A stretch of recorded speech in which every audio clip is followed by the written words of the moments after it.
De primera mano es presentado por Tigo. En Tigo, el centro sos vos. Control. Feel Make Feel. Cabal. Lo sabés desde siempre. Cuando pasás tu cabal, pasan cosas buenas.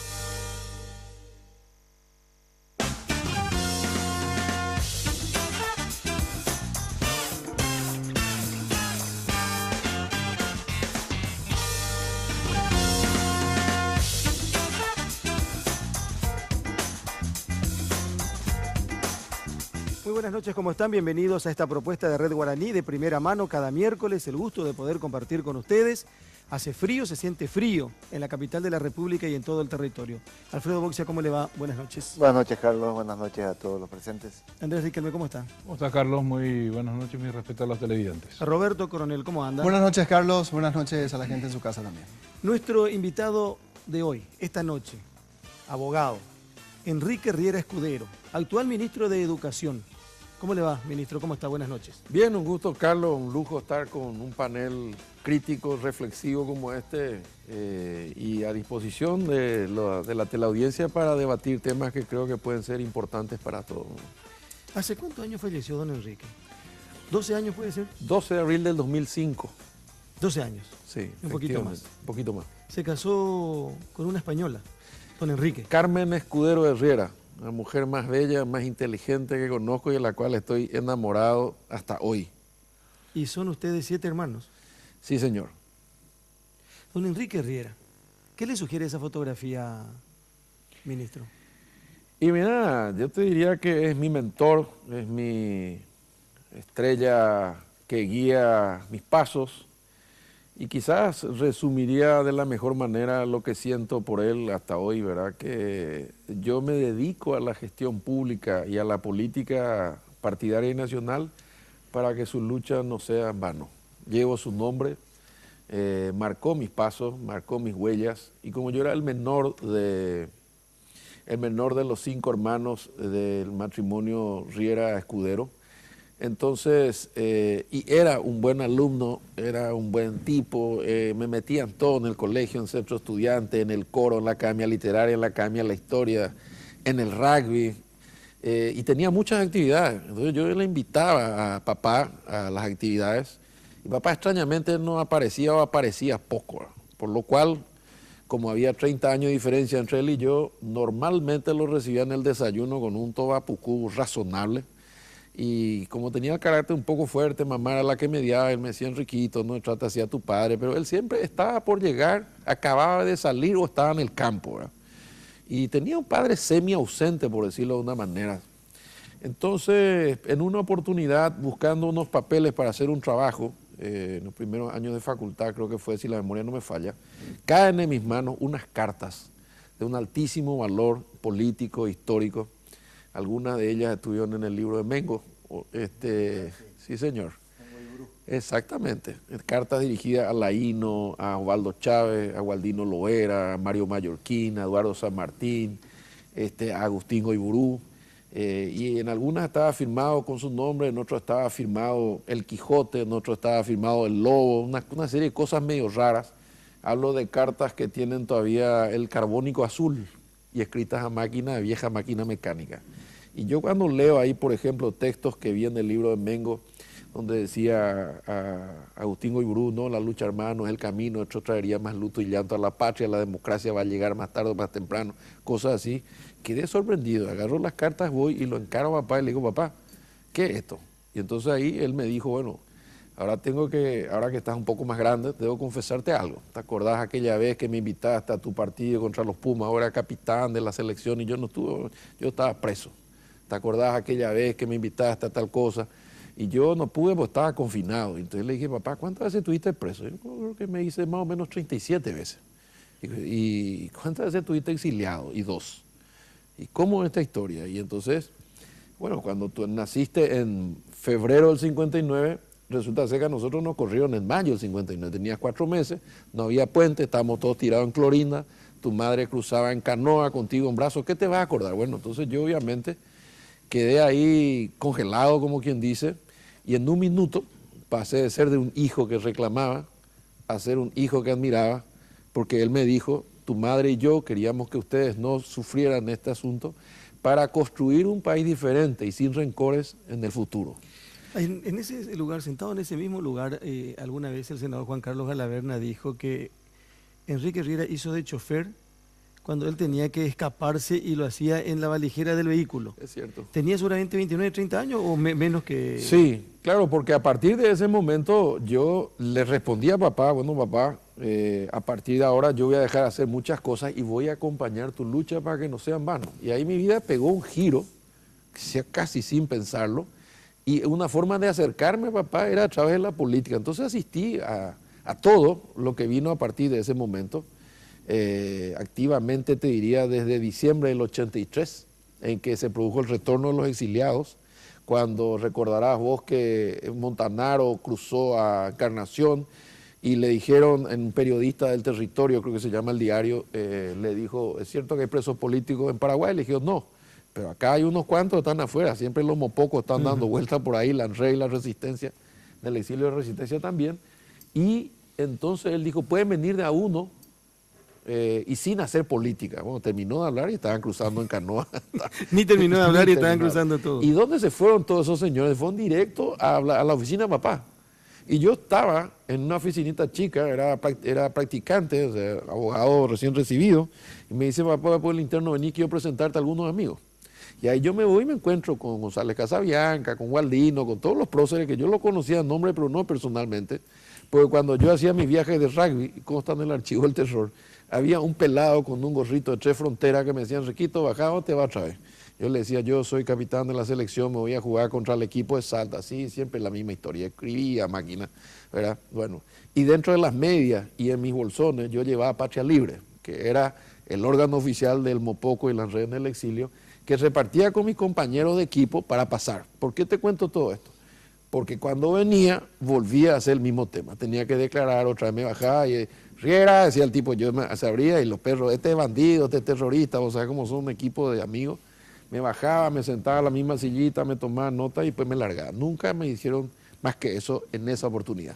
Y ahí, yo ya estaba militando activamente, era presidente de la Juventud del Mopoco, y un día papá me llama, porque eran en épocas así medio extrañas, me dice, te vas ahí en el auto, papá tenía unos móviles, un auto grande, marrón, que en aquel entonces las chapas tenían nombre, Caraguatagui, decía Paraguay, y va a entrar de marcha atrás en la casa de Ibarrola, era más o menos hacia la zona de Barrio Obrero, si la memoria no me falla, abrí la valijera apretando el botón ese de adentro, y después cerrar la valijera así, mirar, y andate para Caraí. Bueno, en esa época yo no preguntaba demasiado, ¿verdad? Efectivamente me fui en el auto, entro marcha atrás, aprieto el botón, aparece un señor que no conocía, y tira un bulto ahí en el... ¡Pum! Yo escucho ahí atrás y cierra y me golpea y salgo, ¿verdad? Y me voy para Caraí. Yo me moría de la angustia, ¿sabes qué es lo que estaba llevando? Si era una bomba, si era un muerto, no sabía, ¿verdad? ¿Y qué era una bomba? Y era una bomba porque a las 10 cuadras entro en un baldío, abro la valijera y le veo a Calé envuelto en un poncho, ¿verdad? Con su barba y con su pelo largo y toda esa historia, ¿verdad? Entonces le digo, Calé, ¿cuál es la idea? Y yo soy el locutor del festival de Ipacaraí y tengo que estar en la lucha, en el compromiso, en la democracia, largó un verso ahí. Le dije, Calé, vos sos el hombre más buscado. Yo me llamo Enrique Riera, hijo. En mi pasaporte, en mi registro dice esto. La chapa dice Caraguatagui, el auto de papá. No vamos a pasar. Entonces me dice, vamos por Lucas. Si tenés miedo, no, tranquilo. Le dije, señora Manota, pero yo nomás te advierto. Entonces se siguió metiendo atrás, envuelto con el poncho. No, y entonces nos vamos por Luque, cuando el Luque no estaba faltado, pensando que podíamos pasar, y encontramos un piquete, ¿verdad? Y al llegar ahí, me sale un piragüey y me dice, Enriquito, ¿dónde te estás yendo? Y ya un asado con los perros, dije yo, ¿verdad? ¿Y dónde está la carne? Y atrás dije yo, ¿verdad? Abrí la valijera y yo empecé a sudar como esas películas de terror, ¿verdad? Y le dije, no tengo la valijera. Y entonces le gritan con la nieve, pega tú la valijera. No, espera tampoco. Me dije, papá, me arma un escándalo. Encima que no sabe que estoy llevando el auto, me dice el boludo. Entonces rajé acá, me dijo. Y di la vuelta y rajé, ¿verdad? Y doy vuelta otra vez, le digo, Calé, te dije, ¿verdad? Entonces Le llamaba acá... la atención al policía que salía humo a la valijera. Estaba fumando. Estaba cocinando el asado. Ayer va a café. No, Este no es el lugar más apropiado para hacer humo, alguien dijo. Calé saca la peregrina idea que eso es un retén nomás y que él iba a salir, iba a cruzar por el pasto y que yo pase que le muestre la valijera y que él iba a subir de vuelta, ¿verdad? Y así hicimos la primera vez, llegó todo cortado porque cruzó a campo traviesa. Hicimos el operativo, pero nos encontramos con otro retén en la zona de Areguá, ¿verdad? Y ahí ya era complicado porque no tenía forma de pasar. Entonces volvimos y él intentó irse por agua. O sea, desde el puerto iba a alquilar una lancha para entrar por el Salado, toda una historia. Bueno, al final terminó en la embajada argentina, que estaba sobre Marica López en aquel Y con entonces. toda aquella anécdota que Humberto Rubí le llamó al embajador y dice, no, yo no sé absolutamente nada, le decía, y Galaverna estaba al lado. Usted tiene casi 60 años, 58 tiene. 58. Y yo creo que a esta altura de la vida uno puede decir de repente, este es el momento, o este fue el momento más feliz de mi vida. ¿Rescata uno de esos momentos, o un momento, ministro? Tengo mucho, yo no me puedo quejar, yo considero un bendecido y asumí que ser feliz es una decisión personal. Si quieres amargarte, tenés 1000 motivos. Pero ahora sido feliz el día que creciste. Él creció de golpe, ¿sabías? Sí, era un enano. Yo a mí no me aceptaban en en la de Cimefor. colegio Sí, era enano. enano, y me decían ¿Y enano. qué tenés contra los...? Y no, pero a vos no te sucedió. Una alusión personal. O sea, yo no voy a ser feliz nunca. Bueno, la bala pasó rozando. Era enano en una vacación Sí. y después volvemos, después El del doctor de verano Pencope tampoco. al curso siguiente. Y vino así, grande, Sí, enorme. crecí como- 12 centímetros en 6 meses, No. te juro. ¿Y ¿Y dónde? a raíz de qué, Miraba el doctor? piso y me alejaba. Era una cosa de loco. Era. ¿A raíz de Los qué? pantalones me quedaban cortos. ¿Hizo algún ejercicio especial? No, me fui becado como estudiante de intercambio a Estados Unidos. Con ahí aquel, hizo lo alto. claro, con aquel famoso programa de Ah, Youth ese. for Understanding se llamaba. Había American Field Service y Youth for Understanding. Vos te ibas a vivir ahí a la casa de una familia americana 6 meses, aprendías inglés, te ibas a un colegio americano Y crecía. y crecía, ¿verdad? Por lo visto. Y a mí me funcionó porque yo volví y nadie podía creer, ¿verdad? Y ni yo mismo.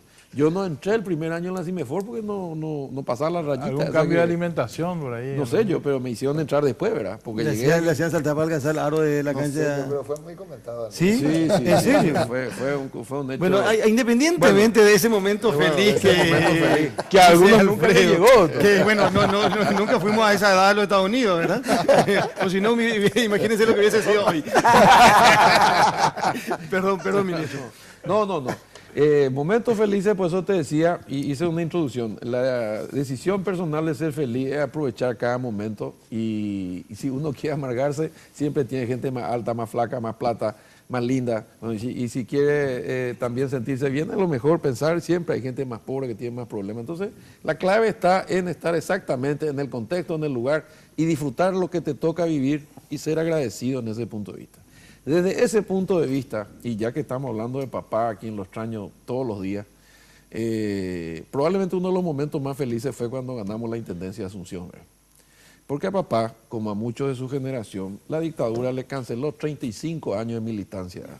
Entonces, cuando vino la libertad, como me dijo alguna vez, me agarró tarde. No pudimos jugar el partido. Y por eso el discurso de muchos de sus compañeros de lucha quedó un poco desfasado, no los conocían, no eran referentes, etcétera, etcétera. Papá sobrevivió por la militancia gremial a través de la rural y también porque nunca perdió contacto y jamás dejó de conspirar. Porque la verdad es que yo me cansé de ver militares dando vueltas por casa o en la estancia de gente que iba y que le decía, ¿y qué ahora? Y así pasaron 35 años. Entonces cuando nosotros ganamos la intendencia, el primer detalle fue que en la interna partidaria, nosotros éramos un equipo Dignidad Republicana, era un equipito de espartano sin mango, en el PC era una veterinaria sobre Perú, de la familia Guerreño, que hasta hoy conserva amistad con ellos, bueno. Y cuando nos damos cuenta enfrente, le teníamos a Icho Planá, al Negro Barchini y a Reinaldo Domínguez, o sea... Y además de eso, cuando yo hago cálculo, de los 45 presidentes adicionales teníamos uno, es la adicional más pequeña, que es la 33, que era el doctor Pedro Julián Lescano, mi amigo hasta hoy, ¿verdad? Bueno. Y el doctor Pedro Julián Lescano era el único presidente adicional. Entonces yo en un momento dado tuve una crisis de fe y me fui a hablar con mi coach, que era papá. Le dije, papá, creo que este asunto es medio complicado. Tenemos 44 presidentes adicionales enfrente, tenemos uno, ¿verdad? Y todavía estaba intacta la estructura que venía de la dictadura en términos del peso de los votos dirigidos, de las máquinas y la plata, ¿verdad? Entonces papá me miró fijo y me dijo, ¿cuántos años tenés? Y yo creo que haberle dicho 38, tengo que calcular bien. Y me dijo, yo a tu edad atropellaría una muralla, me dijo. No me hizo el discurso, no me alentó, me respondió así nomás. Entonces yo me armé de coraje y atropellé y ganamos la interna. Y al ganar la interna, hicimos una celebración en nuestro PC y papá apareció un rato y después desapareció. Entonces yo le pregunto a mamá y a mi amigo, ¿dónde está papá? Y se fue a casa. ¿Y cómo se iba a casa en este día magnífico? Estábamos todos felices. Le habíamos ganado Entonces yo me voy y lo encuentro a papá sentado viendo la tele en casa solo, porque todo el resto estaba farreando por la victoria, ¿verdad? Y le digo, papá, ¿por qué estás acá? Y él estaba viendo la tele, y como siempre en la tele salen esas tortas y la historia del que ganó, dice Enrique Riera, hijo de un mopoco, luchador de la dictadura. O sea, estaba contando más su historia que las mías, y la mía era cortita. Ya. Entonces me dijo él, el día que tengas un hijo que se llame como tú, yo me llamo igual que él, ¿verdad? Y le gane a los hijos de quienes nos persiguieron 30 años, entonces vas a entender cómo me siento hoy. Porque estás reivindicando lo que nosotros no pudimos hacer. Y me entregó el poncho del abuelo que usaba en la llanura del Partido Colorado y que él usaba cuando se iba preso. Sí, hubo... Fue un hecho simbólico, fue un acto entre los dos, y ese día yo me sentí realmente reconfortado. Porque, claro, ahora que yo tengo un hijo que también se llama como yo, y salvando distancia, juega rugby en el San José, un club en el cual yo fundé con un grupo de amigos. Cuando yo lo veo entrar con la celeste y blanca y yo estoy en la gradería, no digo que siento lo mismo que papá sentía, pero puedo entenderlo mejor, ¿verdad? O sea, suponete un Carlos Báez dirigiendo un programa y alguna satisfacción vas a sentir, ¿verdad? Lógico. Y si hablamos de un momento feliz, ¿algún momento triste? Y un momento triste cuando murió, ¿verdad? Cuando murió porque obviamente yo sentía que algo me iba a faltar, ¿verdad? Y ahí yo me empecé a cuestionar si yo lo hacía por él o no. Y además me tocó en plena gestión. Y la intendencia para los que tuvimos en esos cargos es muy demandante. Entonces no tuve el periodo de luto y llanto que uno tiene que hacer después de una muerte. No le pude llorar. Y tardé 2 años hasta que hice el Camino de Santiago. Caminé 800 kilómetros solo. Primero el primer tramo acompañado de mi esposa y el segundo gran tramo solo. Y ahí recién, en uno de los tramos, lloviendo, pude llorarle casi 12 horas. Desde las 7 de la mañana hasta las 7 de la tarde. Enrique, pero a vos también como intendente te tocó un momento que ningún intendente desearía pasar, ¿verdad? Porque no está en sus manos resolverlo, pero se carga con eso, como fue lo de Ilico Bolaño. Con una reacción muy hostil en realidad contra la figura del intendente. Es que la verdad es que ahí sí hay una diferencia, eso me duele hasta hoy. Ese es un tema del cual yo no puedo ni voy a zafar. Y ahí te diría que lo que sentí fue impotencia, dolor hasta hoy. Si hubiese podido evitarlo, si hubiese podido anticiparme, yo no le deseo eso a nadie, ¿verdad? Porque ahí lo que sucedió es un dolor que yo viví, casi te diría con cada una de las víctimas, porque hoy ya es historia, pero cuando sucedió lo que sucedió, yo estaba en Buenos Aires. Y no es que me fui a comer bife de chorizo, me fui a acompañar a mi esposa, que a su vez estaba con mi cuñado que estaba en silla de ruedas, que es el hijo menor de patrón Encina Marín, que acaba de fallecer, ¿verdad? Que había sufrido un accidente. Tú habías sufrido un accidente de tránsito. Porque mirá lo que es el destino. Yo estaba inaugurando unas obras en el zoológico el sábado de tarde antes del Ilico Bolaño. Y llamo por teléfono a Buenos Aires para ver cómo estaba. Mi esposa le acompañó a él en toda su ¿cómo que se dice? Rehabilitación. Él fue y se internó en la clínica en la que estuvo Cabañas, Fleni, que es una de las mejores en este campo. Sí. Y el problema no era tanto físico como emocional, ¿verdad? Cómo superar con 23 años, 5º curso de Derecho, lindo pendejo, jugaba rugby, arquero, estaba de novio, cómo superar ese momento. Y Cruz, mi esposa, tiene una fortaleza anímica y espiritual envidiable, es 10 veces más fuerte que yo. Entonces ella decidió desde el día 1, desde que nos enteramos del accidente, acompañar al hermano. Obviamente yo me hice cargo de todo y le dije, no te preocupes por los chicos, ni por el colegio, ni por nada, y se fue a Buenos Aires con él. Y yo me quedé de intendente, papá, profesor de geografía, todo. Y casi 2 meses y medio después, esa tarde del sábado, inaugura unas horas en el Botánico y llamo por teléfono. Y le digo, Cruz, ¿cómo estamos? Y me dice, tengo una buena noticia y una mala. ¿Cuál es la buena? Le dije, la buena es que Alejandrito está para volver ya en 15, 20 días. Y la mala es que quiere que me quede con él hasta el final de su tratamiento. Y yo ya estoy bastante desgastada, extraño a los chicos, bueno, todo lo que tiene que ver con ese tema. Entonces yo le digo, no te preocupes, fuerza gorda, etc. Corto, y en un acto absolutamente emotivo, le digo a mi chofer, llévame al aeropuerto. Sin valija, sin nada, me iba al aeropuerto, compro un pasaje de 24 horas. Me iba ahí el sábado y iba a volver el domingo, para ir a darle el empujón final, ¿verdad? Y llego de sorpresa allá. Y ahí obviamente me caigo yo, porque cuando le veo a mi cuñado en silla de ruedas, me derrumbo yo, ¿verdad? No, yo no lo había visto después del accidente, ¿verdad? Entonces obviamente quedé golpeado y le entendí a mi esposa, nos abrazamos, pasamos la noche juntos, al día siguiente decidimos ir a caminar, a comer, y cuando estábamos sentados para comer suena el teléfono y me dice, disculpe que le moleste, intendente, mi secretaria, pero acá hay un incendio, es muy grave, parece que hay 3 o 4 muertos. ¿Pero qué está pasando? Dije yo. Y me dice el supermercado de Cobolaño, pues es uno de los más nuevos, ¿qué pasó? Le dije. Y entonces, bueno, ahí me informaron, nosotros no aprobamos los planos, fue en la época de Martín, se habilitó en la época de Martín. ¿Cuándo se habilitó? 7 días antes que yo asuma. Yo asumí el 18 de diciembre, se habilitó el 11 de diciembre. Y bueno, le dije, entonces liberen los fondos, usen los vehículos, compren la hamburguesa, pongan los guantes, los tapabocas, todo, yo voy a volver ahora. Le llama Manu Cáceres, que era el embajador, conseguimos un avión, cueste lo que cueste, yo me quiero ir. No consiguió el avión, no pudimos volver, y entonces me volví a las 12 de la noche. Al volver a las 12 de la noche, me fui derecho al supermercado, después de una reunión del gabinete de crisis en el aeropuerto, y cuando me encuentro en la escena, ahí caigo de vuelta, y yo venía de un golpe allá, y recibo otro golpe ahí. Pero me dicen, todos los cuerpos están en el 4 de mayo. Entonces me voy al 4 de mayo y me encuentro con los militares casi en una situación de desborde. ¿Y quién estaba dentro del 4 de mayo? Todos los cuerpos acostados sobre bolsas negras, y estaba la fiscal Teresa Sosa haciendo el levantamiento. Y había médicos voluntarios ayudando. Y los militares me piden ayuda a mí para que yo organice el tema civil, ¿verdad? Entonces yo me paro sobre un tambor y digo, bueno, la familia Ortiz toda junta, los González todos juntos, los Benítez todos juntos, van a entrar conmigo, vamos a recuperar, tenga fe, esto, lo otro. Yo entraba con la tía, con el hermano, y hacíamos un circuito, de repente reconocían a alguien y se tiraban encima.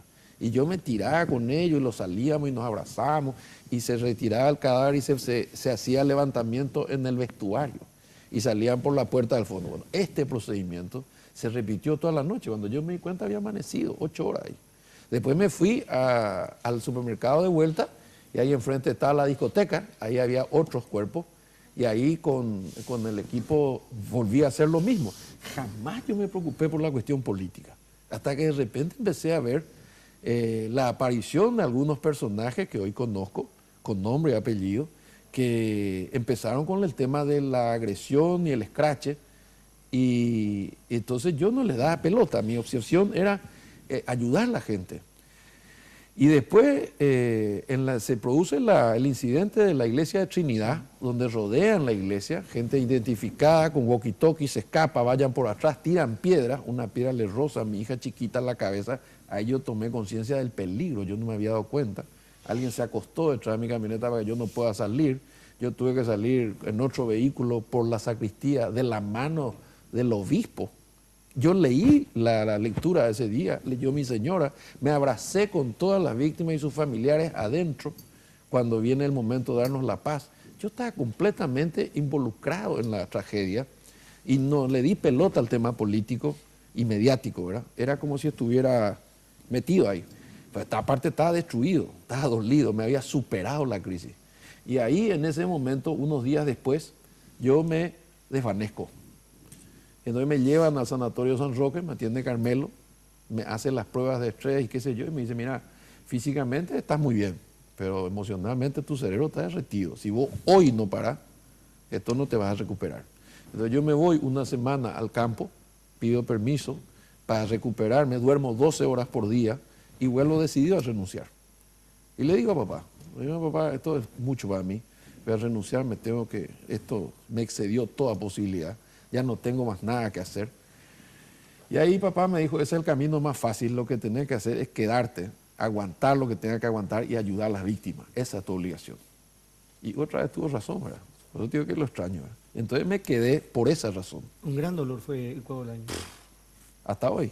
Ministro, ¿y ese fue el motivo principal de su desaparición del panorama político 10 años? Sí, señor. ¿O también hubo una decisión personal hubo o falta de oportunidades? Hubo una decisión personal motivado principalmente por esto.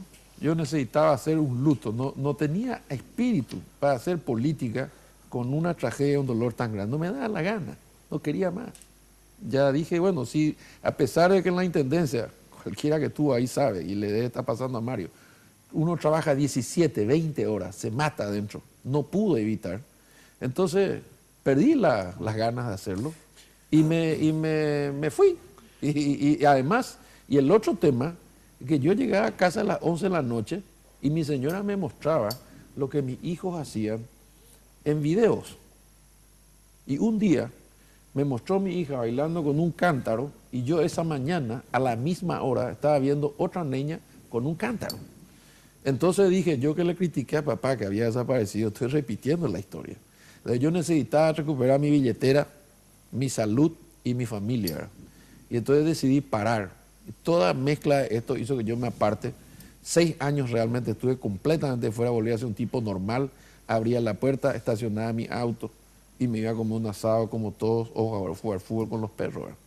Pero hay Esa que fue decir la verdad. también que el contexto fue sumamente hostil para el intendente y se logró instalar ese concepto de que había una responsabilidad de Enrique Riera. Digo, se instaló en la sociedad al punto tal que la dilación en la decisión judicial hacía que persista ese reproche hacia la figura del intendente cuando se explicó de mil maneras de que justamente la responsabilidad administrativa no era la suya. Pero Sí. logró instalarse y es un estigma que quedó, ministro. Claro, y me persiguieron 7 fiscales y la anécdota real es que muchos de ellos, cuyos nombres me reservo porque no puedo probar, pero no tengo razón para mentir, me pidieron plata para no imputarme, ¿verdad? Y yo no le conté esto a mi esposa, pero no puse un mango. Esa es la verdad. Y ¿Le también pidieron plata para? para no imputarme. ¿Y quién le pidió? ¿De la fiscalía? Sí, claro. ¿Cuántos de los 7 fiscales? 2. 2 de los 7 fiscales. 2 de los 7. Y no puse un mango y no le conté tampoco a Cruz, ¿verdad? Y además de eso también hay que decirlo, que en aquel entonces el poder político me tenía entre ceja y ceja y eso me creó también un montón de dolores de cabeza. Si ustedes ven las declaraciones de los principales referentes de esa época, dijeron, este es un tema municipal y se abrieron. Pero la pregunta es, ¿quién es el responsable de las instalaciones de gas? Ministerio de Industria y Comercio. ¿Quién es el responsable de los guardias privados? Ministerio del Interior. ¿Quién es el responsable de la seguridad en el trabajo? Ministerio de Justicia y Trabajo. En ese entonces. Bueno, ¿y qué pasó con esos ministros? ¿Y quién era el presidente en esa época? Nada, no fueron tocados. Se aisló el tema municipal y me tocó a mí bailar con la más difícil, pero yo sabía, como vos decís, porque soy abogado, que la responsabilidad penal es directa. El gobierno era colorado. Sí, pero vos sabés como yo, ¿por qué no se hizo la franja costera? ¿Verdad? No se hizo con. Después se terminó haciendo entre liberales y Efectivamente. colorados. Y se perjudicó al país 10 años. Yo cada vez que veo una canoa y un damnificado me duele porque no se hizo por miseria humana. Yo ofrecí mi renuncia a la intendencia para que se haga la franja costera y no me aceptaron. Se están por cumplir 15 años de un tema quizá menos grave, pero que generó hectolitros de tinta en un debate que todo el mundo apasionadamente hablaba, el edicto Riera. Ah, sí. Los más jóvenes no han de recordar que era el edicto Riera. Pero tanto como 15 años, no. Sí, 14 años. y yo salí en el No, 2006. 2003. Sí, en el Qué 2003 fue, rápido. ¿no? Sí, 14 años. Sí. Y vos sabés que esa fue una idea adaptada de un intendente o un alcalde, como le dicen ellos, de Bogotá, Antanas Mocus, un gran dirigente, llegó a ser candidato a presidente, perdió contra Santos, que era profesor universitario y que demostró que la juventud, el alcohol y la noche, combinados, era lo que generaba la inseguridad ciudadana y los accidentes de tránsito. Entonces él le llamaba ya la ley zanahoria, porque él tenía el control de las fuerzas policiales, y zanahoria es el NERTS, o es el nabo, o como quieras llamarle, ¿verdad? Entonces, a la 1 de la mañana en Bogotá todo el mundo se acostaba y logró cambiar la cultura ciudadana. Se farreaba más temprano, te acostaba más temprano y demostraba que había más rendimiento en la escuela, que había más unidad en la familia y que había menos violencia y accidentes de tránsito. A mí me encantó la idea. Yo traje el programa, le mostré al encargado de la Organización Panamericana de la Salud, me apoyó, implementamos y en esos 4 años disminuyeron las muertes por accidentes de tránsito en 43%. Y como anécdota, había solamente un alcotest, una máquina de alcotest en aquel entonces. Y el que me ayudó mucho fue el fiscal Blas Imas y Conacol con Rosa Otazú, y salían a las calles, hacían las redadas, y etcétera, etcétera. Bueno, era una forma porque todos los fines de semana amanecíamos como hoy, lamentablemente, en emergencias médicas, con un tendal de heridos y fíjate nomás lo que muchos sucede. locales nocturnos se mudaban a Fernando de la Mora. Efectivamente, Por ejemplo. pero hicimos un observatorio de violencia y sentamos en la mesa a la policía, al Ministerio de Salud, etcétera, etcétera, y encontramos algo insólito, solo en Paraguay, que porque un médico perdió su cargo por poner que estaba alcoholizado el accidentado, con lo cual el seguro no te paga y se convierte en delito, entonces esa casillita no se llenaba más. Entonces ahí no teníamos registro de cuántos accidentes de tránsito debían alcohol. Esas cosas fuimos descubriendo a medida que fuimos trabajando, ¿verdad? Pero logramos hacer en aquel entonces, de esos 4 años, lamentablemente no se mantuvo la medida, porque hoy vos te vas a cualquier ciudad del mundo y no hay que encontrar alcohol a la 1 de la mañana. Todo el mundo se acuesta a las 11 para laborar al día siguiente. Claro que hay algunos pubs que están abiertos, pero en condiciones especiales, ¿verdad? Estamos hablando de primera mano con el hoy ministro de Educación, el señor Enrique Riera. Creo que su primer cargo en la función pública fue secretario del Ministerio del Interior. Secretario Después General del del Ministerio del golpe Interior, después del del golpe, 89, ¿verdad? 1993. Después fue viceministro de la Juventud, 1995, fue diputado nacional, fue 1998, intendente, fue intendente, 2001. después miembro, jurado de enjuiciamiento de magistrados, Sí, también. presidente del Consejo de la Magistratura Después. y representante del Consejo en el jurado. Y Correcto. después vicepresidente del jurado. Bueno, así que tenemos mucho para hablar con él, van a preguntar los compañeros. Queremos hablar de educación, queremos hablar del Partido Colorado también, queremos hablar del 2018. Hacemos la primera pausa y seguimos de primera mano, como cada miércoles aquí en Red Guaraní.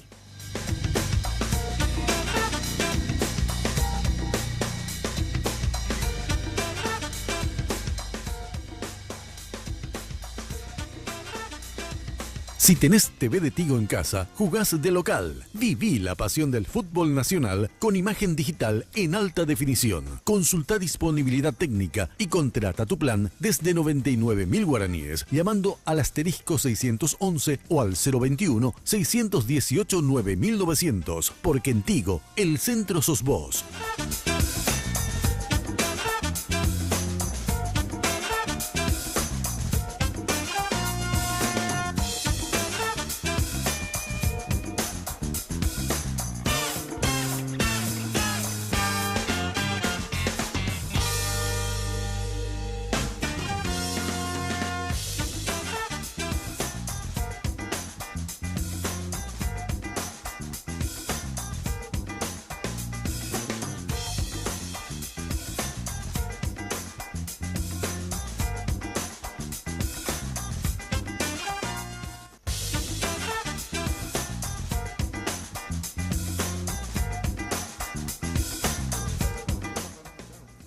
Estamos de vuelta, estamos con el señor Enrique Riera Escudero, ministro de Educación, con nosotros de primera mano esta noche. ¿Qué es el Partido Colorado?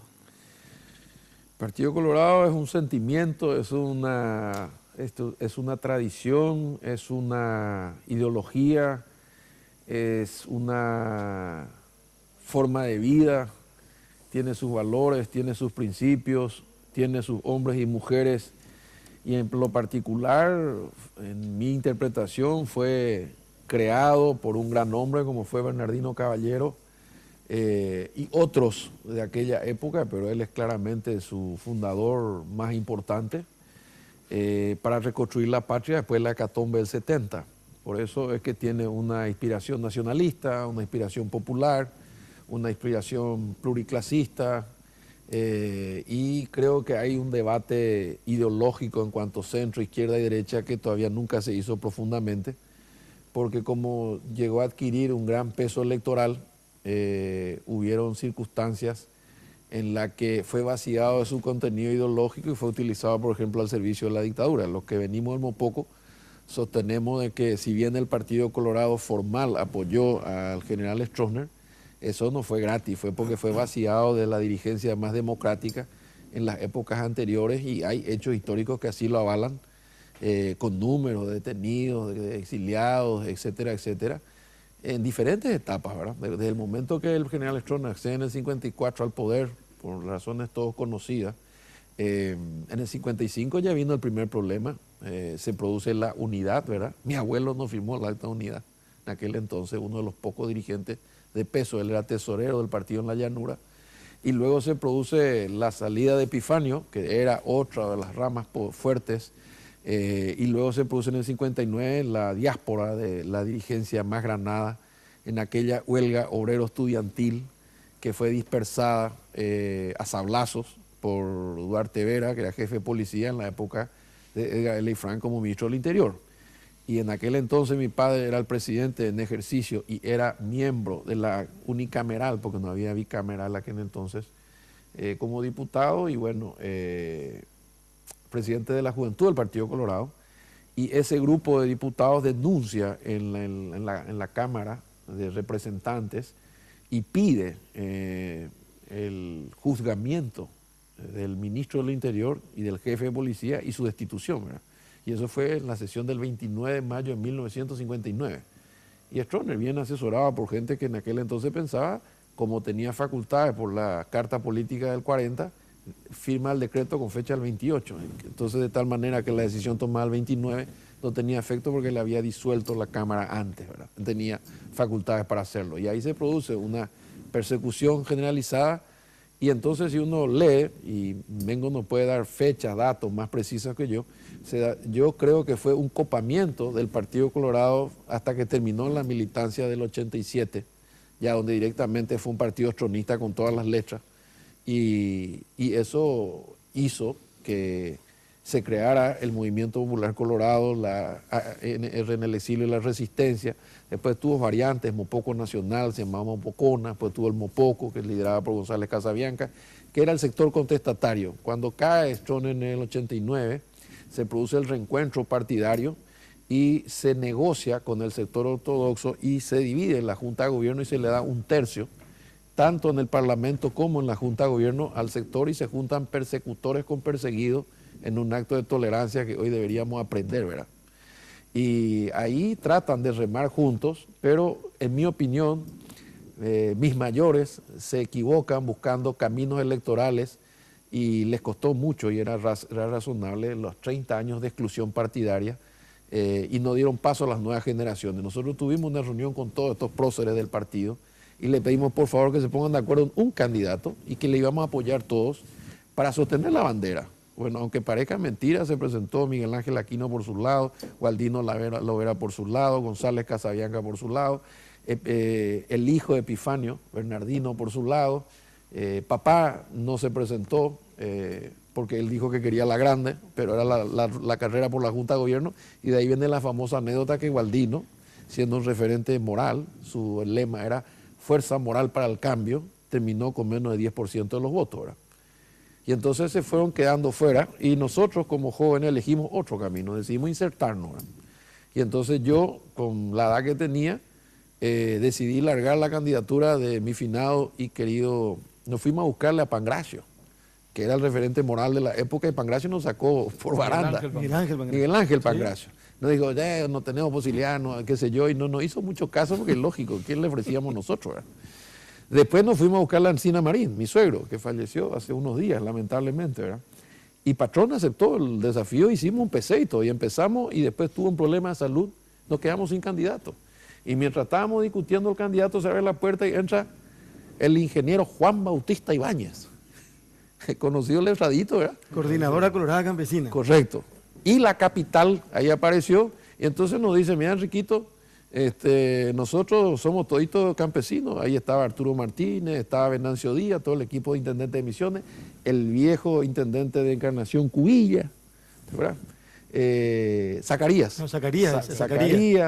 Lorenzo Zacarías. Lorenzo Zacarías, Bueno, estaba el doctor Cano Melgarejo, el papá de Juan Manuel Cano, el actual, bueno, y con todos esos próceres del partido, y nosotros, que éramos los jóvenes, dijeron, háganse ustedes cargo de la capital, y nosotros nos hacemos cargo del interior, y apareció la lista 6, Angañanejaitema, era el eslogan, Letradito era el candidato, y a través de ellos empezamos a incursionar en las venas del partido internamente, y el discurso era sangre nueva por las viejas venas del partido. Entonces, con ese discurso, entramos a trabajar en el 92 y yo entré a la Junta de Gobierno. Yo fui miembro titular de la Junta de Gobierno cuando Blas N. era el presidente. Ministro, ¿te puedo pedir que saltemos algunas décadas? Sí, claro. Pero si no, no necesitamos dos programas. Dos días de programa. Hasta abril de este año. Sí. Cuando se deja de lado el proyecto de enmienda y el cartismo se pone a buscar un candidato y su nombre era uno de los que estaba allí entre los posibles. Estaba en la lista corta de buena fe, que se mencionó el día del periodista. Pero finalmente el electo fue Santi Peña. Sí. Y bueno, y de él quiero saber tu opinión. Y Santi, yo... No de Santi, de cómo le está yendo. Ah, a Santi. Sí. Bueno, primero tengo que decirte que Santi es un compañero, amigo mío, y cuando fue ministro de Hacienda, pues esto hay que decirlo, me apoyó a muerte en todas mis decisiones. Y con él pudimos desactivar la huelga y con él conseguimos la inversión en aulas, en tecnología, en formación docente, porque es mi compañero, pues era mi compañero en el Fondo de la Excelencia. Entonces, en lo institucional, en el trabajo, 100 puntos. Ragrista. Claro, y ragrista también. Lo único malo, como yo le dije a él, es que era el kurda, ¿verdad? Y San José Kurda es Cerro Limpia, ¿verdad? En versión ragrista, ¿verdad? Pero aparte de eso, no le va a ser fácil, y yo le dije eso cuando él fue designado, porque hay dos formas de jugar en equipo, ¿verdad? Una es si vos querés ser centro delantero y no te dan, entonces va a agarrar la pelota y te va, ¿verdad? Y porque no te dan lo que vos querés. Y la otra es jugar en la posición que te pide. Hay veces que el técnico te dice, mira, vas a hacer back derecho, pero yo soy central. Si vos, pues me sos útil. Claro, ahí me sos útil el equipo. Y si vos jugás en equipo, tenés que aceptar lo que te toca. Además, ser ministro de Educación no es poca cosa. Entonces yo no tenía derecho a reclamar nada, porque en honor a la verdad, el presidente de la República no creyó en mí solamente una vez, sino dos. Primero, para ser presidente del Consejo, que no es un cargo menor, porque cuando los perros se matan, ¿verdad? Ahí tenés rango de ministro y soy inamovible, salvo por juicio político y tenés fuero. Bueno, y segundo, para el Ministerio de Educación en su hora más complicada, con 150 colegios tomados. Podíamos fracasar o no. Una cosa que te ofrezca la embajada en París o un cargo en Itaipú, así bingo, ¿verdad? Pero cuando te ofrecía la guerra y vos le aceptás, ya es un compromiso. Y lo segundo que hay que decir es que nunca me pidió nada torcido, hasta hoy. En el Consejo de la Magistratura, y muchas veces hablamos de esto, no metió un fiscal, no metió un defensor, no metió un juez, ni uno. Y elegimos 3.000 nombres de 11.000 currículos. O sea, yo tengo razones personales e institucionales para creer en las buenas intenciones del presidente. Y en el segundo caso, cuando se perjudicó la primera licitación, la que acabo de firmar, que gracias a Dios ahora salió, hubo gente cercana, política, de diferentes colores, interesados en meterse en licitaciones de borradores, de lápices y de aulas. Nunca permitió que se le dé un mango a nadie. Y eso hay que decirlo, porque muchas veces se dice bajo cuerda, pero a mí me gusta decirlo en público.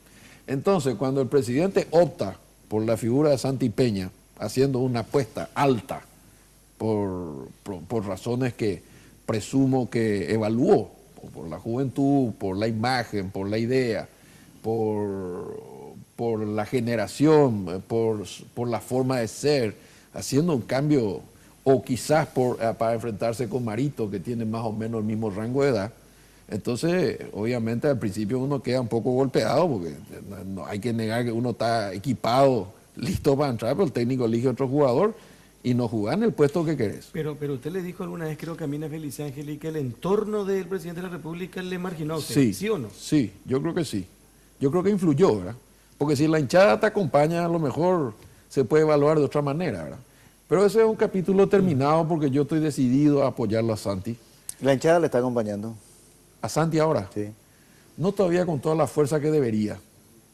¿Qué le pasa a la hinchada? Y yo creo que está haciendo sus luchas locales. El Partido Colorado tiene 2 millones de afiliados y si hay solamente 2 trenes no hay suficientes lugares para todo. Entonces obviamente la pelea en el vestuario para sacar al equipo titular es mucho más duro de lo que la gente se imagina. Yo no sé si le objetó a él la hinchada o en realidad el cuerpo técnico. Para mí que el cuerpo técnico es lo que te excluyó, El ministro. entorno, sí. Y yo no, en este momento... La directiva. La directiva. La corporación diría No, Juan como Afara. diría Juan Afara hoy la No, corporación. si el presidente no confiara en mí, yo no sería ministro, ¿verdad? Yo creo que hay que... una cosa es imponer un candidato así con todas las letras, contra viento y marea, le guste o no le guste, estén de acuerdo o no. Y otra cosa es que el equipo general, porque acuérdense que yo no era originario de Honor Colorado. Es más, yo me enfrenté al presidente, ¿verdad? Se suma después. Claro. Ahora, ministro, justamente el vicepresidente, cuando le preguntamos el motivo de su alejamiento, él decía, bueno, eligió a otra persona. Entonces le preguntamos, ¿y usted le dijo en algún momento al presidente, mi aspiración es esta?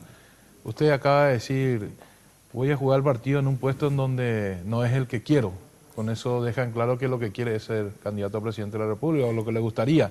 Entonces, mi pregunta es, ¿hizo bien Afara o usted es de los que piensan que debe acercarse al gran elector y decirle, yo quiero este puesto? No, yo creo que cuando uno acepta un liderazgo, por las razones que yo expliqué en lo personal, y cuando uno juega en equipo, debe cumplir el papel que se le pide. A mí me pidió que me quede literalmente del Ministerio de Educación. Y yo me doy cuenta ahora que soy ministro que realmente ahí tengo posibilidad de generar un cambio importante. Yo ya no quiero más estar en la gradería diciendo lo que hay que hacer. Prefiero asumir el riesgo, entrar, como diría papá, al cauce del arroyo para limpiarlo de fango para que detrás corra agua cristalina. Hay muchos opinólogos, mucha gente que está afuera que puede activar en política y que sin embargo no se anima a dar el paso, pudiendo hacerlo. En mi caso particular, yo por las razones que le expliqué en el bloque anterior, ya opté como un estilo de vida, dedicarme a la gestión pública y a la política, porque volverme al estudio jurídico, del cual salí 5 veces por los 5 cargos y volví 5 veces, es un tema que evidentemente ya no me llena. Y yendo a tu pregunta, si vos lees todas mis declaraciones, desde que el presidente en abril dijo que estoy en la lista de buena fe, y yo recibí visitas de delegaciones y gobernadores y de candidatos y todo ese tipo de fantasía que se rodea, yo repetí y cumplí. Yo voy a jugar el partido donde me toque. Recordarán que yo decía aguatero, back derecho, centro delantero, pero si por ahí me eligen, yo estoy listo para entrar a jugar delantero. Sería cualquier puesto, claro, claro. Pero finalmente la decisión no recayó. Entonces, bueno, hay 2 formas de tomar esto: o enojarte y picharte y irte, o directamente decir, no, yo me quedo en el equipo, porque si el equipo gana, aquí no importa quién meta el gol. Porque también hay una realidad. El modelo de gestión, con todos los pros y contras y opiniones que hay, tienen números que dan para defender la gestión. Y yo te digo, como yo trabajo muy cómodo en el Ministerio de Educación, tomo iniciativas, siempre recibo respaldo, peleo presupuestos, siempre me dan apoyo. O sea, a mí me tocó, por estos 30 años de los que hablaba Mengo y Carlos, trabajar con muchos presidentes. O sea, cuando yo fui secretario del Ministerio del Interior, el presidente era Rodríguez. Cuando yo fui viceministro, el presidente era Guasmosi. Y mi ministro era Nicanor. Cuando yo fui diputado, me tocó la época fea entre el oviedismo y el argañismo, y el juicio político. Y el voto decisivo. Voto decisivo, ¿verdad? Que lo guardé hasta el final porque me amenazaron de los 2 lados. Yo salí una semana de casa, tuve que sacar a mi familia de casa. Ahora es fácil opinar, pero en aquel entonces era complicado el asunto, ¿verdad? Bueno, y después cuando me tocó ser presidente del Consejo de la Magistratura, fue con el presidente Cartes. Y con el presidente Horacio Cartes es con quien más cómodo uno trabaja. Él potencia al equipo. De todos los presidentes con los que trabajó, Intendente con Nicanor. Intendente con y Nicanor. que tuvo su queja. Y tuve mi queja porque Claro. por culpa de él no salió la franja costera. Y que se haga cargo de lo que digo, estoy dispuesto a debatir eso, ¿verdad? Yo tenía el proyecto aprobado en sus 7 componentes. Me llamó Enrique Iglesias y teníamos que dejar en diciembre para firmar el acuerdo. Y su equipo no viajó. Una cuestión que podríamos tratar de interpretar todos juntos. El ministro es abogado, colorado, Sí. de años. Esto que se plantea hoy con relación a Santiago Peña, que él no tiene la suficiente antigüedad como para ser candidato a la presidencia de la República. Andrés Alfredo, estaba Estela también en aquella ocasión, con Roberto le llamamos hace casi 3 meses a Aníbal Cabrera Verón, presidente del Tribunal Electoral, ¿recuerdan? Sí. Y le preguntamos cuando apenas empezó a hablar del tema y dijo, no, él no, es así como se plantea. El tema es que él está en condiciones de ser candidato porque las elecciones recién van a ser el 17 de diciembre. El año que exige el estatuto partidario tiene que ver con la fecha de la elección, no de la inscripción. Claro. Eso dijo el presidente del tribunal. Aquella vez. Ocurre que la fecha tope de inscripción es el 3 de octubre. Sí. ¿Verdad? La aceptación de la afiliación de Peña es el 10 de noviembre, creo que más o menos.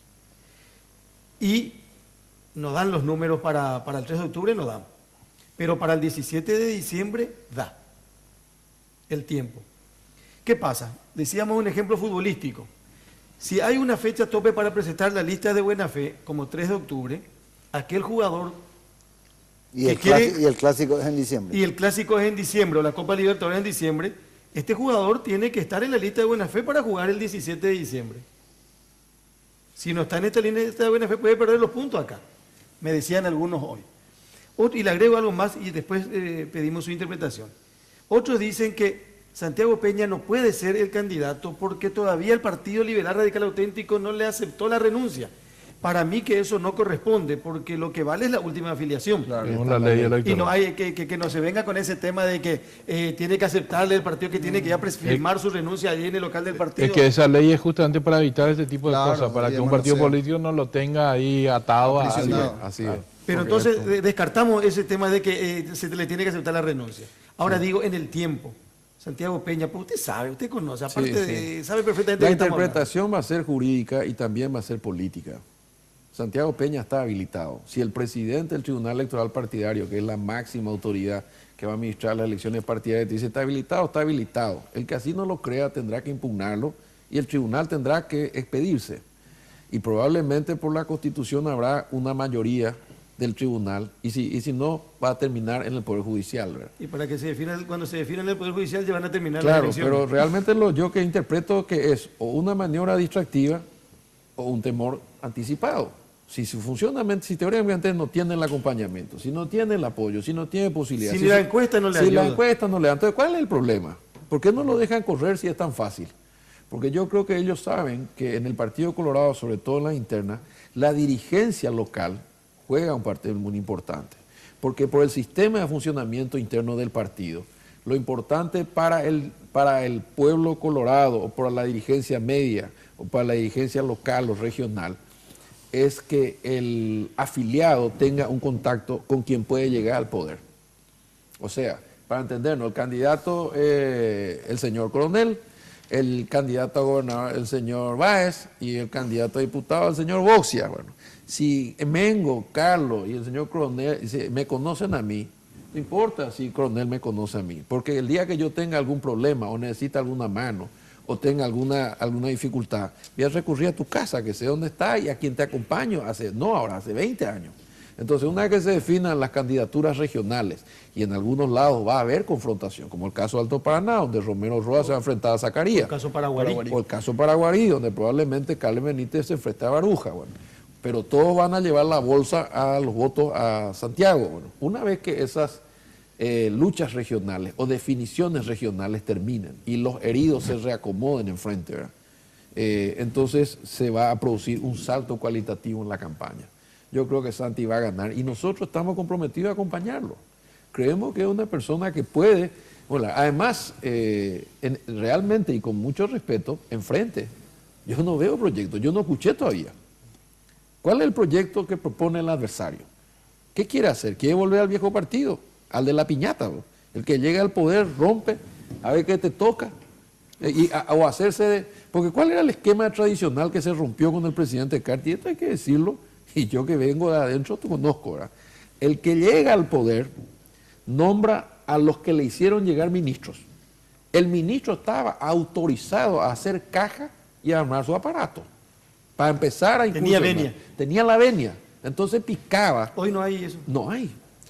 Categóricamente. Categóricamente. Y si hubieran, serán casos aislados, que en un aparato grande como este, pero yo te puedo decir, En este momento, en el Ministerio de Educación, nadie saca un coquito. Ministro, el año pasado me comentaste una columna que yo había escrito. Sí, me acuerdo. No recuerdo el título, era algo de no quisiera estar en sus Ah, zapatos. claro, porque escribiste sin saber que era yo, pues.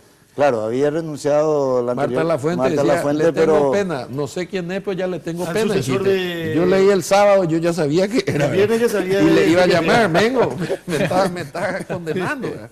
Él Bueno, escribió un artículo sí, impagable, sí, sí. tengo recortado.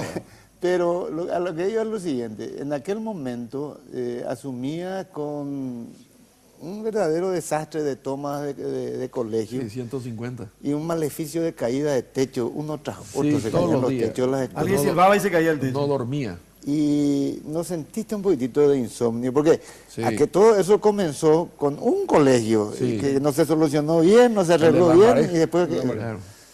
tuviste una toma en el Sí, centro regional tuve una San toma de Lorenzo. insomnio en que me convirtió, y debo hacer una autocrítica pública, en un hombre un poco autoritario, porque obviamente no dormía. Entonces lo que hice fue dictar una resolución que me generó un montón de dolores de cabeza, que dice literalmente a todos los directores, que son 8.000, le doy 72 horas para que revisen el estado en el que están sus colegios. Algunos son grandes, otros son pequeños.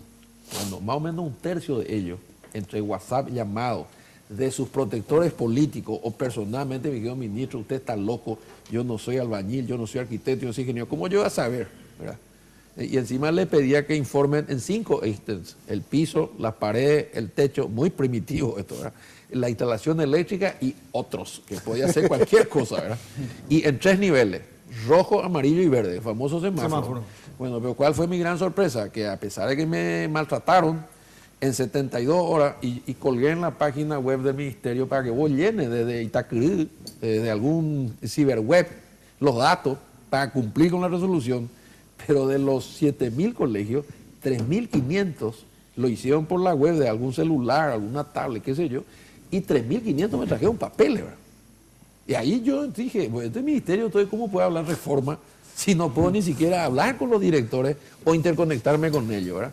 Pero ese primer resultado, Domingo, me dio alivio por un lado y tragedia por el otro. ¿Por qué? Porque el 52% de la escuela tenía algún problema.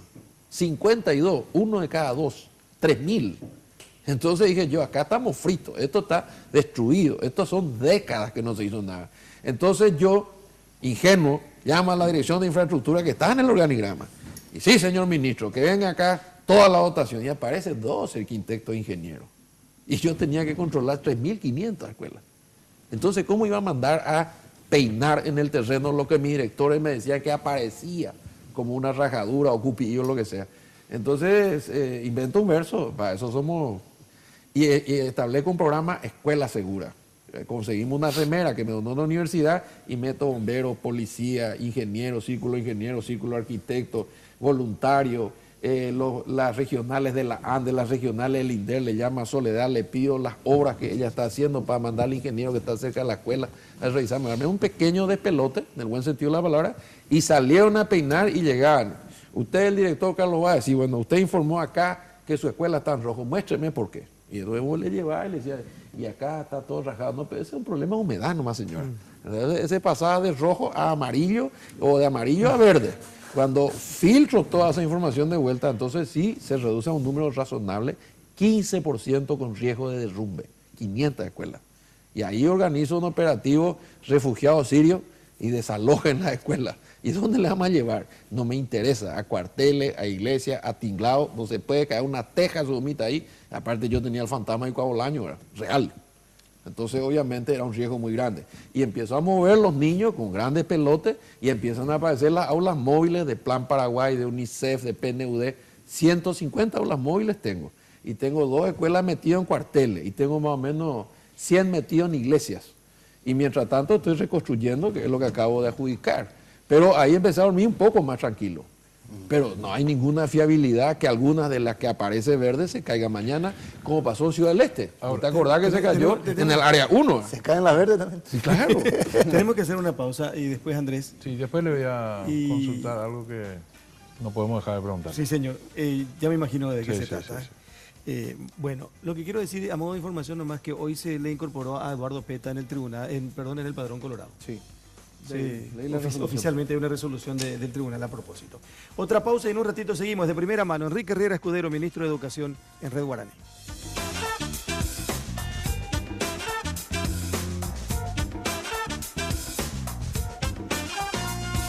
Porque siempre hay una manera más fácil y en los momentos de mayor intimidad, cada segundo cuenta. Descubre el primer preservativo control con aplicador Easy Way, que facilita la colocación del preservativo de una forma rápida y sencilla.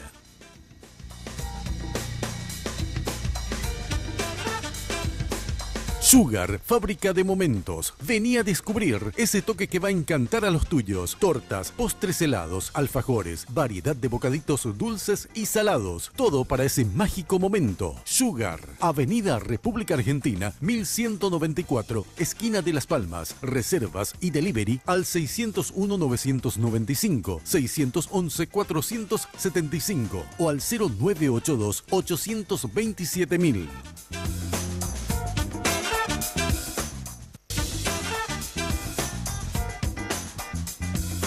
Continuamos de primera mano esta noche con el ministro de Educación, Enrique Riera. No sé si... Yo quiero ¿Tiene que ver con la preguntarle. libertad o no? Tiene que ver, tiene mucho que ver. Y en homenaje a un señor como don Enrique Riera. Claro. Porque, Justamente por ahí iba sí, la mano. la cuestión creo que tiene que ver con una resolución, ¿verdad? Sí. Porque yo quiero... Acá también estuvo la señora Blanca Velar y dijo... Eso le quiero preguntar porque siempre se me pasa. ¿Es cierto que se le prohibió a Blanco Velar ir a charlar, a hacer una charla en el Instituto Superior de Educación? Bueno, eso no es cierto. Ella contó. Claro. Ella dijo, me llamó y me dijo, no podés estar. Y creo que ella le llamó también a usted a propósito, ¿o no? Le llamé y le aclaré que yo no sabía nada. Habrá sido una decisión de algún nivel, pero yo le dije que no existía ninguna prohibición. No puede existir una prohibición. Este asunto de los debates que generó tanto ruido. Ese es el tema, André, ¿verdad? Claro, justamente viniendo de una época tan restrictiva en materia de libertades, llama mucho la atención, ¿verdad? Que, no sé, sabemos que usted estaba en Asia con la viceministra Cabrera, hace público el tema. Jiménez, hace público el tema, ¿verdad? A mí personalmente me queda la duda si usted mandó la instrucción o si cuando usted llega inmediatamente no levanta ese tema. Me llama la atención que haya dicho que no tiene nada que ver con Menchi, sin embargo fue 2 días después de que estuvo Menchi ahí. Acláranos un poquitito de ese tema, ministro. Bueno, ahí lo que pasó es lo siguiente, ¿verdad? Como yo estaba en Asia y hay 12 horas de diferencia, yo me enteré 12 horas después de la decisión tomada. Porque cuando uno viaja, se firma un decreto donde la ministra sustituta, en este caso, queda con plena facultad. Y lo peor que uno puede hacer es debilitar su autoridad. Ella asume la responsabilidad y toma las decisiones. ¿Pero le consultó previamente? No. No, porque fueron 12 horas después, ¿verdad? Yo inclusive me había enterado de la toma del Saturio Ríos, una cuestión anterior, y en aquella oportunidad sí lo que me pidió mi opinión, porque ella estaba en el ejercicio del cargo, y yo le dije que no era conveniente tomar ninguna decisión que generara violencia, sino por el contrario, agotar el diálogo, que el sistema es lo que implementé del primer día, ¿verdad? Interpretar los reclamos de los jóvenes, y si alguien metió la mano en la lata, y auditoría, y si hay maltrato, denuncia, y que se trate el tema y que se abran las puertas y que entre la luz, porque la ciudadanía tiene derecho a saber esto. Bueno, en el caso del debate, yo me enteré 12 horas más tarde, y cuando yo vi todo llamémosle el pequeño escándalo mediático o grande, me sentí a la distancia como que era una tormenta en un vaso de agua, porque cuando le pido que me envíen el documento, que era una orientación pedagógica, no es resolución formalmente, no tiene fecha, no tiene número, no está firmada. ¿No sirve entonces? Le llaman orientación pedagógica, se viene usando hace cientos de años en el Ministerio de Una Educación. orientación pedagógica, una sugerencia del ministerio. Una sugerencia. No encontré, y esto debatí con algunos, ¿verdad? Ni una palabra que dice prohibición. Pero no Ninguna. tiene carácter de obligación para los... pero dejaba en manos de los supervisores. No, espera. No, decía se insta. Ese es el término. Claro, la interpretación es que si el jefe insta, casi ordena, ¿verdad? Pero esa ya es cosecha por la vocación autoritaria que tenemos nosotros, ¿verdad? De todo modo, en el último párrafo sí encontré un problema, porque era muy burocrático el sistema para implementar las charlas. Y ahí los perros ya decodificaban, esto está prohibido, ¿verdad? Y la verdad es que el motivo no fue, y ahí también hay que aclarar, en la charla de Menchi sino una anterior que tuvo Albert con el doctor Ferreiro en el Comercio 1, que pasó medio desapercibido. Y que realmente... ¿Quién es ¿Quién es Albert? Albert Barcacheña. Alberto, Enrique. ¿Qué pasa? Que me escribió también un se le artículo. conoce más como Albert. Albert, entre sí, los- sí. Albert, entre nosotros... Sí, para usted Albert, para nosotros Enrique. La vieja le dice Albert. Bueno, yo le conozco hace años, ¿verdad? Y a ella le pareció prudente mandar una señal clara de orientación. ¿Por qué? Porque hubieron padres que llamaban a reclamar, diciendo palabras más, palabras menos. Nosotros le encomendamos a nuestros hijos, y no para que digan tal o cual cosa, y después ya se agrandó el debate, diciendo, bueno, ¿y qué pasa si va alguien a hablar a favor del aborto, por ejemplo, ¿verdad? Y viene papá, o llevamos al extremo. En el norte va un representante del EPP y dice que la lucha armada es la forma de resolver los problemas sociales en el colegio. Entonces viene papá, ya tengo respuesta, o sea, vamos a armarnos para solucionar los problemas de pobreza en Paraguay. Entonces es razonable que a un menor, pues todito tiene 17 años, 18 algunos, le llame al ministro y le diga, pero ¿qué es lo que le está enseñando a mi hijo en el colegio? Yo le envío para que le enseñe matemática, historia, geografía, y si hay alguna cuestión extracurricular, por lo menos me quiero enterar, ¿verdad? Entonces ahí nosotros acuñamos la idea de que se hagan los debates, pero que siempre sean plurales. Por eso yo dije, bueno, si va Trovato, que vaya Zapac, ¿verdad? Eso fue lo que yo dije en la Expo, pero ya el ambiente estaba bastante entumecido. Entonces cuando yo me reuní con los sindicatos ayer, le dije, miren, no vale ni la pena discutir por eso. Pensar que el hijo de Enrique Riera, con todo lo que les conté, restringe los debates cuando yo me iba a cantar en Manduará y a los festivales en el Cristo Rey. Es absurdo, ¿verdad?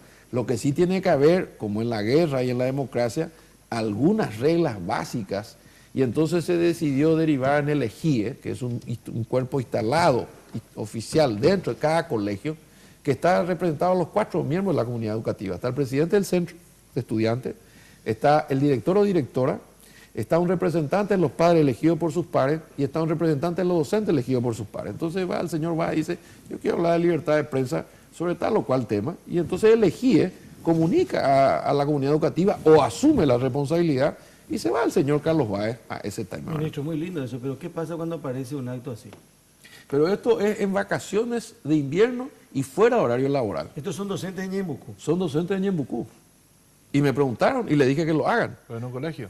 No, fuera del colegio. En un acto Es un acto partidario.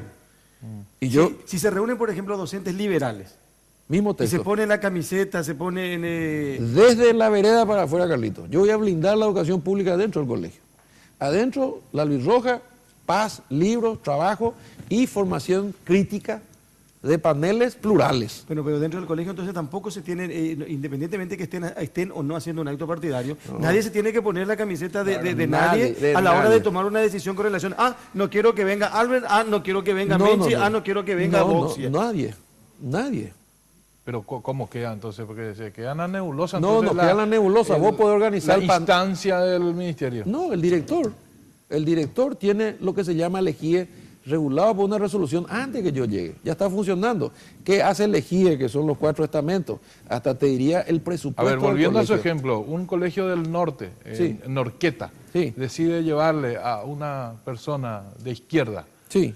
Ese EGIE de ese colegio decide Decide. llevarle. Correcto. Ustedes no tienen ninguna sanción para ello. Ningún problema. Lo que recomendamos e instamos es que después llegue alguien de centro y alguien de derecha, o que le lleve a los 3 y que realmente haya un debate, ¿verdad?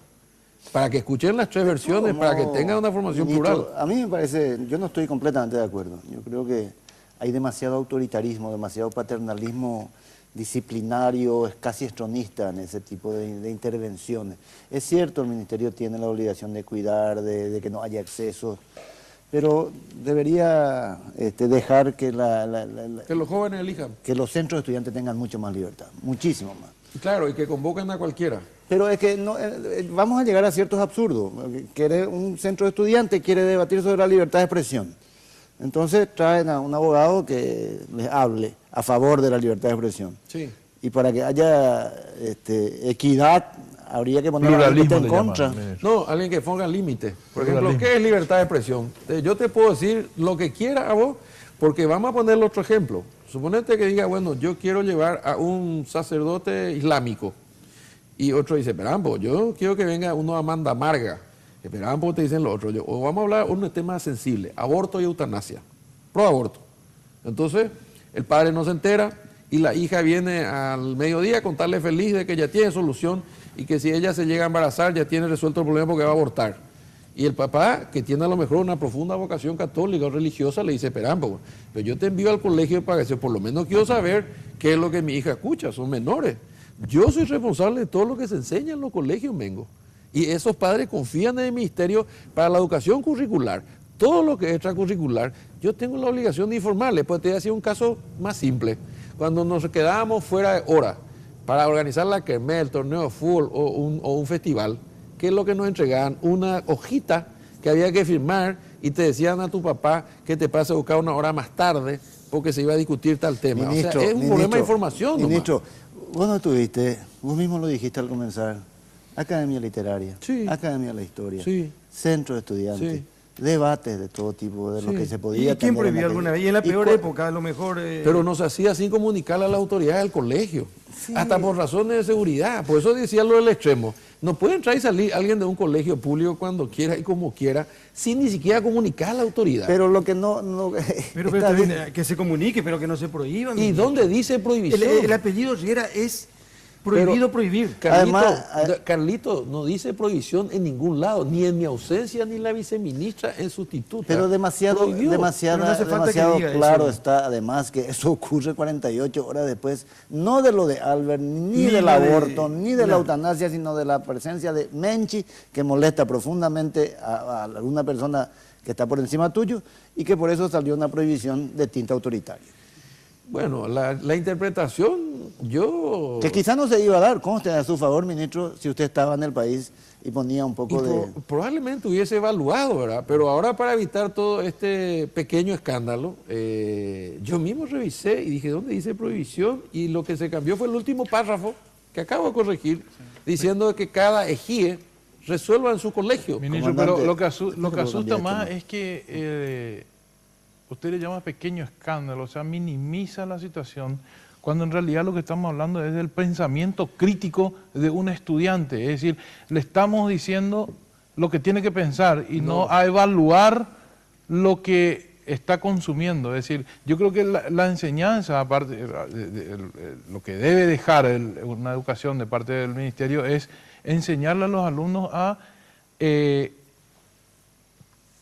consumir, disgregar lo que recibe como información, a pensar, a discernir lo que recibe como información, no a creer lo que se le dice, ¿verdad? O sea, por ahí más o menos pasa. No, te voy a decir por qué yo hablo de pequeño escándalo, porque yo inevitablemente por el cargo que tengo veo el bosque, no el árbol. Entonces tengo 7.200 escuelas. En una escuela, en la misma en la que siempre se genera algún problema de este tipo, que se resistió al RUE, que devolvió los libros, es donde se produjo el incidente. Primer detalle. O sea, no seamos tan ingenuos de creer que no existe algún tipo de manipulación detrás. Bueno, pero dejando de lado eso y partiendo del pensamiento crítico, yo estoy en contra, toda mi vida estuve en contra del pensamiento único. Entonces nos partamos de la base que la opinión de respetados periodistas como ustedes u otros tienen la verdad. Yo tengo el derecho y la obligación de que esos estudiantes escuchen todas las campanas. Y no quiero agotar este tema porque no quiero minimizarlo. ¿Sabes qué le saco de positivo? Que se debata, que queremos que escuchen los estudiantes. Vamos a hacer otro ejemplo porque yo sé que vamos a pasar a otro tema, pero esto me interesa particularmente. Vamos a hablar de la filosofía y la ideología del Partido Colorado. Entonces los 370 presidentes seccionales me mandan una carta diciendo de quién ir a tal o cuales colegios a aplicar en el colegio. Bueno, ¿no sería razonable que ante ese problema, que obviamente va a ser la tapa de todos los diarios, voy a estar partidizando la educación pública? Un adoctrinamiento va a ser. Un adoctrinamiento, entonces venga el presidente del Partido Liberal, Efraín, y me dice, verán, hermano, si entraron tus presidentes adicionales, todos los presidentes del comité del PLRA tienen derecho a entrar. Puede ser con ellos o sin ellos. Otro día. Fantástico, voy a decir yo. De eso se trata. Entonces, vamos a poner las cosas en contexto. Puede ser que, como yo le dije a la propia ministra sustituta, el momento, la forma de comunicar generó la impresión y está instalado que hubo una prohibición. Yo puedo explicar, puedo mostrar el papel, Igual la gente está, ya no- está ya instalado. Riera prohibió, o algunos mencioneros dicen porque Riera no estaba. porque me conocen. Y otros ¿verdad? decimos, no podemos creer que siendo Riera el Claro, ministro de Educación. y no puedes creer, otro me mandó todo un refrán, estoy desilusionado, qué sé yo, al final no te desilusiones, soy el mismo, no hay prohibición, Riera se no puede estaba. debatir. Riera no Estaba justamente en el Asia, Sí, en uno de los países que revolucionó su propio ritmo de crecimiento y desarrollo Con educación. Con educación. Estamos muy lejos de eso. estamos muy lejos. Pero ¿sabes por qué? Porque hubo una generación que se sacrificó para que esa generación, la siguiente, llevara al país donde llevó, ¿verdad? La única aplicación de la educación y la ventaja que tenemos nosotros es que ya lo sabemos y que la tecnología que consiguieron nos puede hacer acortar los plazos a una generación menos. Nuestra generación, le incluyo a todos porque te veo canar, no tantas, pero algunas, ¿verdad? Es la que tiene que sacrificarse y tenemos que hacer un pacto educativo, Mengo. Es como elevar un avión a 40.000 pies, por arriba de la turbulencia partidaria, fuera de los estados, fuera de los gobiernos, fuera de los colores, porque si no apostamos a esa generación, el país se hunde. Si a esos chicos que cada año salen 80.000 al mercado, nos le cargamos de valores que son eternos y tecnología y conocimientos para ser útiles a sí mismos, a su familia, a su sociedad, estamos perdidos como país. Entonces, ¿yo qué es lo que vi? Corea, después de la guerra del 50, de la guerra en Corea, estaba devastado.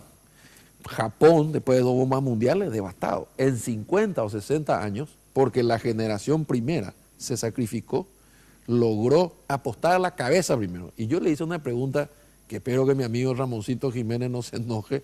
Le dije yo, ¿y los puentes, y los túneles, y los trenes balas? No, la cabeza primero.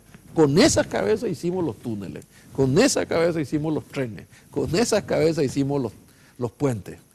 Nosotros apostamos toda la educación. Entonces le dije, ¿quiénes son todos? Todos los partidos. ¿Y quién más? El sector privado. ¿Y quién más? Y los padres de familia. ¿Y quién más? Y la sociedad. Nuestra prioridad, que fuera de toda discusión, fue la educación. No hay otra forma de salir. Entonces yo le dije, bueno, pero ¿cómo lograron? Y mira, de $100 en los años 50 a 30.000 per cápita hoy. Es un salto gigantesco. Y ahora su gran desafío, un poco lo que hablábamos, es convencerle a la nueva generación de que esto que ellos ven, esa maravilla que ven, costó que una generación se sacrifique, que es la nuestra. Nosotros le debemos a estos chicos eso. Y por eso es que a mí de repente me pone mal, porque cuando hablamos de la politización de la educación y cuando yo digo de brindar la escuela pública y de la vereda para afuera, que se vaya al Frente de Guazú, al PLRA, al comité, pero adentro nada, acordate que yo sancioné a una directora porque aceptó las mochilas de Pedro Aliana en Alberdi. Y es el presidente del Partido Colorado. Qué feo que eso. ¿Para qué? ¿Qué necesidad de poner eso? Y bueno, yo creo que es una práctica, ¿no? Las directoras, cuando viene una intendenta o un concejal del partido y encima trae una mochila con el nombre del presidente del partido, corre el riesgo en la vieja política de ser destituida si no le deja entrar. Pero no sumaría como yo, ¿verdad?, que le da derecho a la defensa y explicar. Cuando el diputado Marcial Lescano y Ancho Ramírez, para que vea que no es un problema de colores, en una escuela en Pedro Juan Caballero regalan una sillita, en un gesto natural, le pegan una calcomanía con su rostro en la espalda a la sillita. Hay que ponerle. Y bueno, pero lo hicieron en un acto de buena fe o cultural, llamarle cangrejo, tuve que sancionar a la directora también. Entonces, con esa misma autoridad es que yo no quiero que las escuelas se conviertan en un territorio electoral. ¿Es cierto que trajiste 1000 pianos? Sí. ¿Qué cosa? 1000 pianos. 1000 pianos electrónicos de última generación, así de grande. Con razón que no venía más, ministro. No, eso merece una buena explicación, Carlito. Venía Ese comentario venenoso.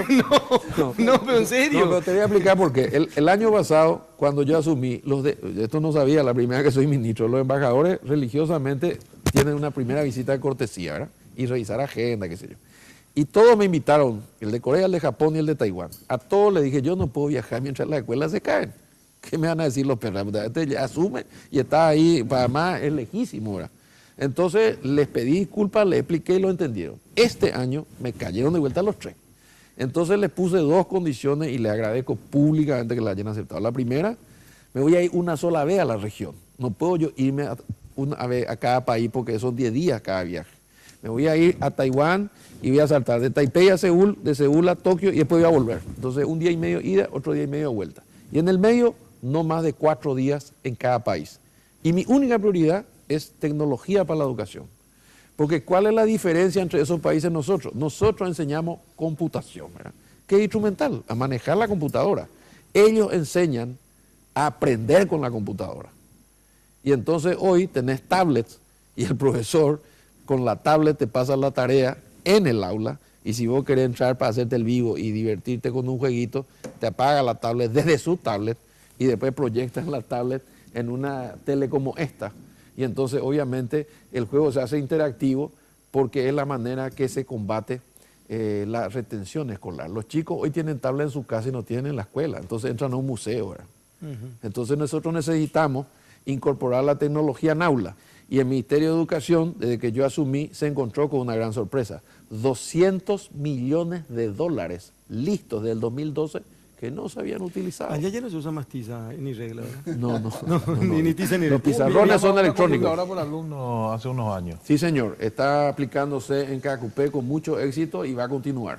Ministro, agradeciendo la gentileza de venir a visitarnos. Queda mucho y siempre queda por hablar y sobre todo hay un tema pendiente que siempre se menciona, que la educación, la falta de inversión, pero el compromiso tiene que ser entre todos y tiene que haber una política de educación.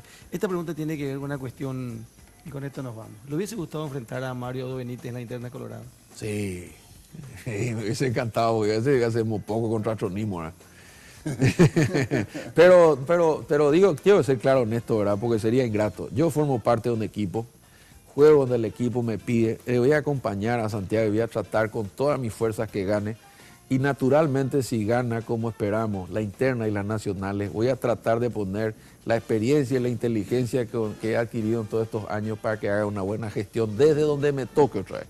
A mí no me gusta la política con condiciones. Yo voy a hacer esto, pero si me das esto. No funciona así. Si o vos crees o no crees. Si ¿verdad? gana Santiago y te ofrece el Ministerio de Educación, ¿no? Y ya lo dijo. Y la verdad que no estaba en mis planes, ¿verdad? Pero a lo mejor, si Dios me da fuerza y salud y en estos 2 años puedo hacer algo, por lo menos encaminar, porque sí, tengo que decirte, 73 millones de dólares para 676 escuelas inclusivas. Arranca la semana que viene. 40.000 docentes capacitándose en la universidad. 100 se fueron a España, 80 a Francia, 400 van a ir a la región. Y tecnología en aula, 120 millones de dólares. Vamos a interconectar todas las escuelas con internet banda ancha y que vamos a usar tablets en un proceso de transición. O sea, en 7 años, si tengo fuerza y me quedo los 5 que Santi va a ser presidente, entonces sí se pueden hacer cambios importantes. Ya o sea dijo que es esto jugador de lento. equipo, pero si el técnico le pregunta en qué puesto quiere jugar, ¿qué le diría? Ministro de Educación. Otra vez. Enrique Riera Escudero, muchísimas gracias por venir esta noche, muy amable. El señor Riera, nuestro invitado de primera mano. Último corte y estamos de vuelta en un ratito para el final del programa. Sugar, fábrica de momentos. Vení a descubrir ese toque que va a encantar a los tuyos. Tortas, postres helados, alfajores, variedad de bocaditos dulces y salados. Todo para ese mágico momento. Sugar, Avenida República Argentina, 1194, esquina de Las Palmas. Reservas y delivery al 601-995, 611-475 o al 0982-827.000.